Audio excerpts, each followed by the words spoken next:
Welcome back to the Xuan character reviews, and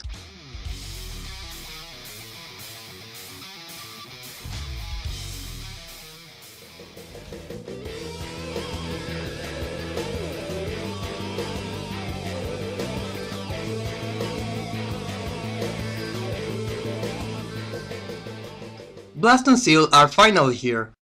Finally, they arrived to the game, and well, what to say about them? They had been revealed so long ago that, like one friend says, now that they are playable, this is the most similar thing to having a legendary Pokemon finally into the game. If you remember, I said many things about this character's design, probable role in the story, and gameplay, but now at this point, let's see if I was right or not.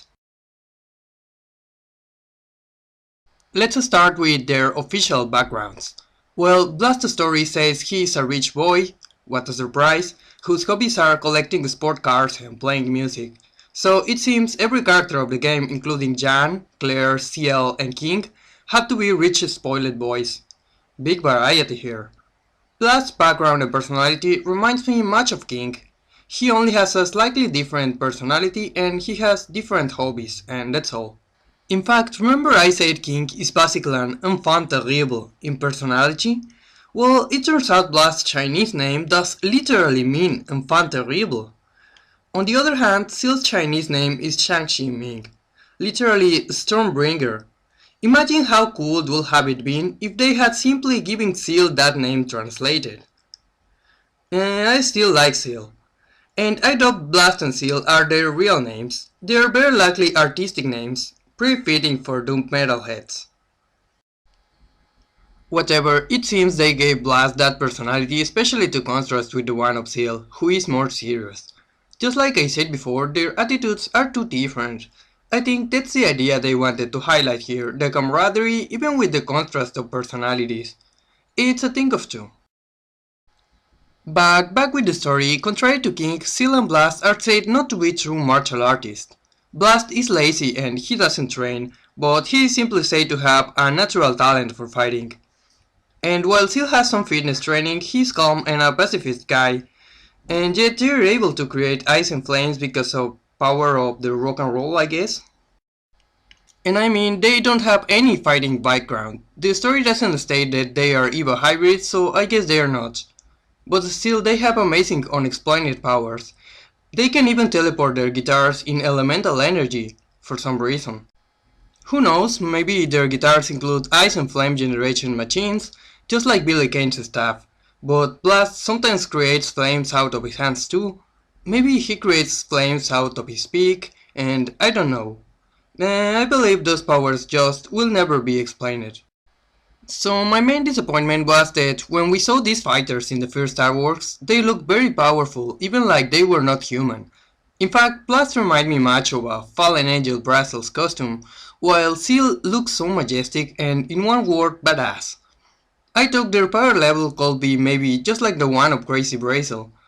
I also thought they could be major actors in the plot and very important for the fate of the story with the core, the second baptism and everything. But in the end, they were just regular fighters with nothing to do with the plot.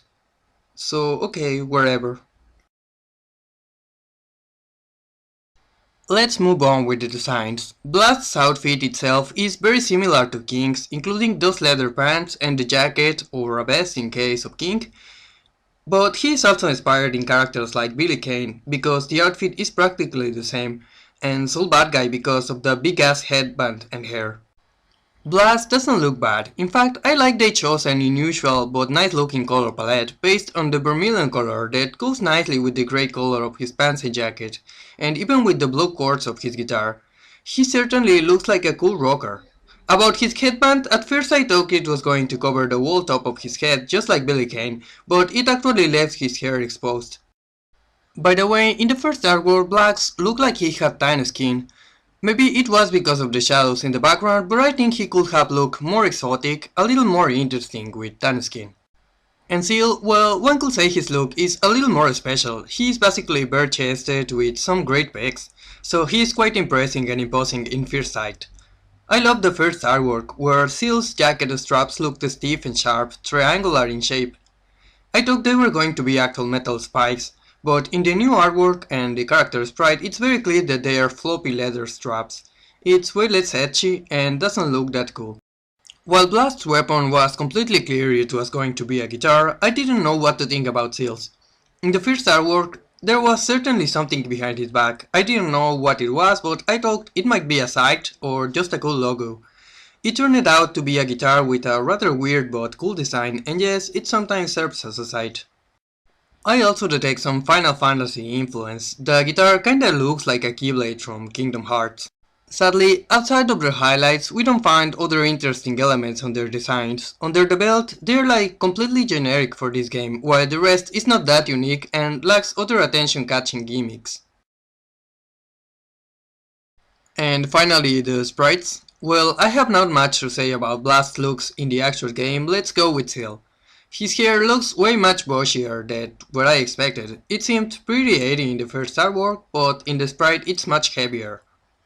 Whatever, it will be expected for a hair metal artist, I guess. To be true, I didn't like Seal's sprites much. I think it looks pretty rough and lacks sophistication.